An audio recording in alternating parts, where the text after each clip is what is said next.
तुम्हारा समय सीमित है, इसलिए इसे किसी और की जिंदगी जीकर बिल्कुल भी व्यर्थ मत करो।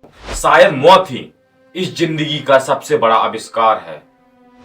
जो इतने पागल होते हैं उन्हें लगता है कि वो दुनिया बदल सकते हैं, वे अक्सर बदल देते हैं। डिजाइन सिर्फ यह नहीं है कि चीज कैसे दिखती या फिर महसूस होती है, बल्कि डिजाइन यह है कि वह चीज काम कैसे करती है। कभी कभी जिंदगी आपके सर पर ईंट से वार करेगी, लेकिन आप अपना भरोसा कभी मत खोइए। एप्पल के फाउंडर स्टीव जॉब्स का जीवन हर किसी के लिए प्रेरणादायक है। उन्होंने जिस तरह अपने जीवन में तमाम संघर्ष को झेलकर अपनी जिंदगी में सफलता के लिए आयामों को छुआ। जॉब्स की जिंदगी में एक ऐसा वक्त भी था जब उन्हें एक मंदिर में मिलने वाले खाने से अपनी भूख मिटानी पड़ती थी और दोस्त के घर जमीन में सोना पड़ता था। यही नहीं, वे अपने जीवन में हर दौर से गुजरे जब उन्हें अपनी कंपनी एप्पल से निकाल दिया गया, लेकिन इन सब के बावजूद भी उन्होंने कभी भी हार नहीं मानी और आगे बढ़ते रहे। आइए जानते हैं स्टीव जॉब्स के प्रेरणादायक जीवन के बारे में।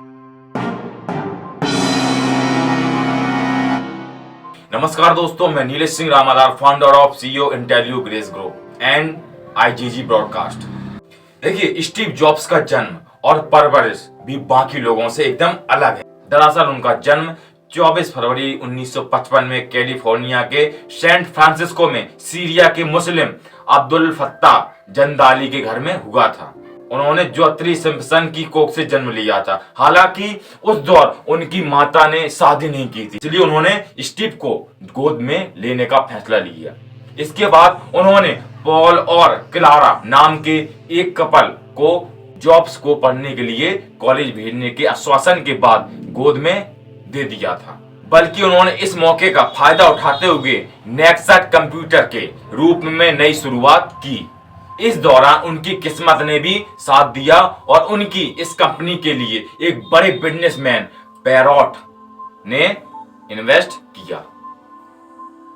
इसके बाद 12 अक्टूबर 1988 को एक इवेंट में नेक्सट कंप्यूटर को लॉन्च किया गया। हालांकि नेक्सट भी एप्पल की तरह काफी एडवांस था, इसलिए यह महंगा भी बहुत था, जिसके बाद नेक्सट को काफी नुकसान पड़ा।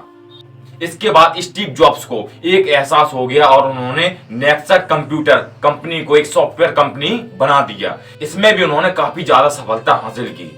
देखिए, साल 1986 में स्टीव जॉब्स ने एक ग्राफिक्स कंपनी पिक्सल मूवी खरीदी और डिज्नी के साथ पार्टनरशिप कर ली। इसके बाद स्टीव की सफलता की सीढ़ी चढ़ते गए और कभी अपनी जिंदगी में पीछे मुड़कर नहीं देखा। इसके बाद एप्पल ने 1996 में नेक्सट कंपनी खरीदने के लिए स्टीव से बात की।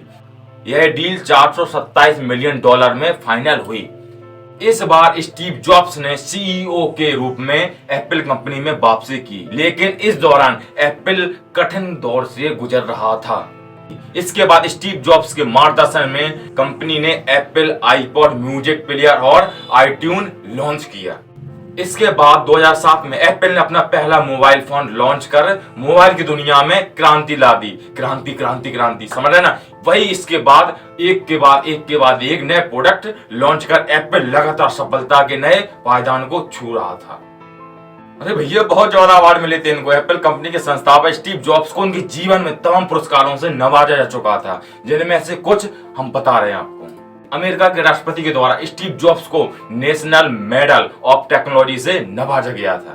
इसके बाद स्टीव जॉब्स को कैलिफोर्निया में हॉल ऑफ फेम से सम्मानित किया गया था। देखिए, स्टीव जॉब्स की उनकी प्रतिष्ठा कंपनी एप्पल के लिए साल 1982 में मशीन ऑफ द ईयर पुरस्कार से सम्मानित किया गया था। जन्म लिया है तो मृत्यु तो होगी ही। इसी तरह दुनिया की सबसे बड़ी कंपनी एप्पल के फाउंडर स्टीव जॉब्स को अपनी जिंदगी के आखिरी समय में पैनक्रियाटिक कैंसर जैसी बीमारी से जूझना पड़ा था। कई साल तक इस बीमारी से लड़ने के बाद उन्होंने 2 अक्टूबर 2011 में कैलिफोर्निया के पाले आल्टो में अंतिम सांस ली और इस दुनिया को अलविदा कहकर चले गए। वहीं अपनी मौत से पहले स्टीव जॉब्स ने 24 अगस्त 2011 में टीम कुक को एप्पल के नए सीईओ के रूप में बनाने की घोषणा की थी। वही आज स्टीव जॉब्स हमारे बीच नहीं है, लेकिन एप्पल जैसी प्रतिष्ठित कंपनी को न्यू रखने के लिए उनको हमेशा याद किया जाएगा। वीडियो अच्छी लगी हो तो कमेंट बॉक्स आपका है, कमेंट करिए, बताइए अच्छी बुरी जैसी भी लगी हो, और नई जो भी केस स्टडी लानी है, किस तरीके से लानी, किसकी लानी है, उसमें भी आप कमेंट बॉक्स में जरूर बता सकते हैं।